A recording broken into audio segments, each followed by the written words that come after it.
Hello the internet, hope you're all well, thanks for stopping by. I have had a great deal of fun doing this video because it melds together a lot of things I have a great deal of passion for. If you're a stranger to the channel, then welcome one and all, but if you're familiar with the channel, you know I'm a bit of an F1 nerd and obviously a retro gaming geek. Now, you'll also be familiar with the controller wall up there.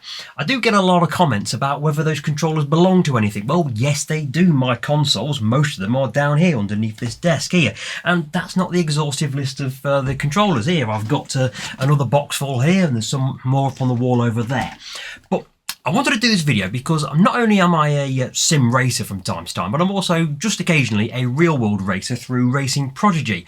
And one of their major backers is the Williams F1 eSports team. Now, I've always been a fan of Williams Formula 1, going back to Nigel Mansell back in the 80s and Damon Hill and so on and so forth.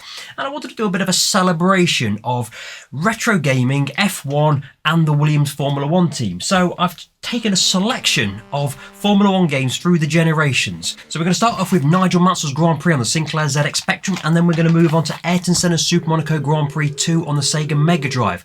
I've gone with this game because it's an unlicensed game, so it's got no team names in it, but it is based around Monaco, which is what the entire video is based around. I'm using the time trial mode of the Monaco Grand Prix circuit, basically because Monaco just doesn't change. So no matter how old these games are, we should have a reasonably decent comparison between all the games. Then we're going to move on to the Sega Saturn and F1 Challenge. Then we're going to go on to the grandfather of proper sim racers, Jeff Crammond's Grand Prix 2 by Micropose. Then we're going to move on to the Sony PlayStation Formula 1 97. I know that's a favourite of a lot of people. Then we're going to go to the N64 and go to Formula 1 World Grand Prix 2.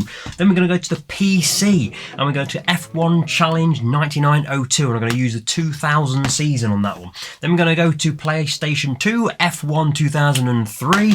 Then F1 Championship Edition on the PS3. Then we're going to move to the Nintendo Wii F1 2009, Codemaster's first licensed game for a long time. Then we're going to move to the Xbox 360 for F1 2014, then to F1 2016 on the PS4. Then we're going to move to, I've lost it, F1 2020, the Michael Schumacher edition, which I'm playing on the PS5 because it came out the same year. And then we're going to go to F1 24 on the PC, which I'm playing on my sim rig out on my bunker. So I'm going to play all of these games, and the kicker is that they're all genuine games. They're all being played on the genuine original hardware, and I'm going to play them on the original genuine controllers, whether it be the Megadrive Gen 1 controller, the Sega Saturn Gen 1 controller, the PS1 Gen 1 controller, which is a pain in the backside to play driving games on. I really don't like that controller. The N64 controller, the, what else is up there? The PS DualShock 2, the DualShock 3, the Xbox 360 controller, the Wii controller, and then we're going to move on to a number of steering wheels. My Logitech Momo Force, my Logitech G29, my Fanatec CSL Elite, and finally my Moza R12, plus my Sinclair ZX Spectrum as well, and the keyboards for the PCs. So it's all original hardware, original controllers, original games, all Formula 1 games around Monte Carlo, the Monaco circuit.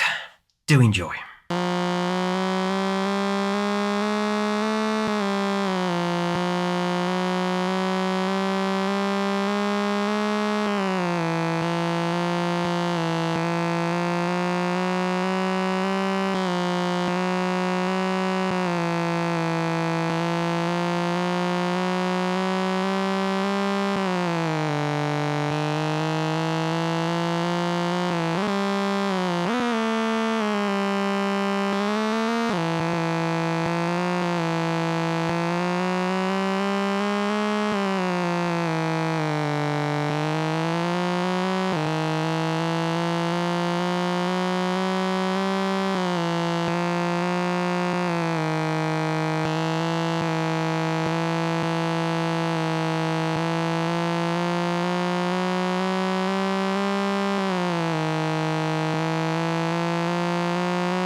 first corner is a right at Saint-Devote into the steep uphill section of Beau Rivage.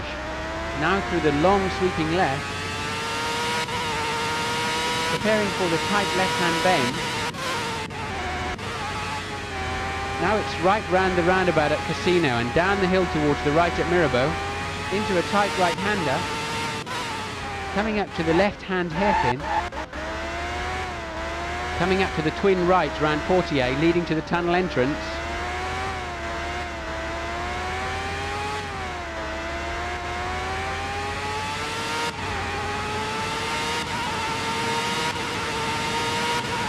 Preparing for the chicane.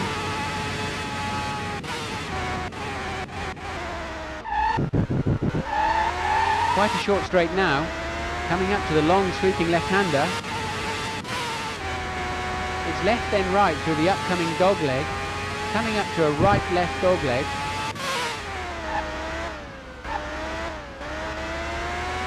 Up to the left-hander, preparing for the tight right-hand bend, past the pit lane, approaching the medium right,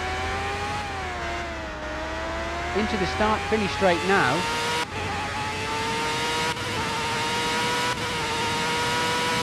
This is a really tight...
That's your new course record.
Monaco.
That last lap was a 1 minute 16.8.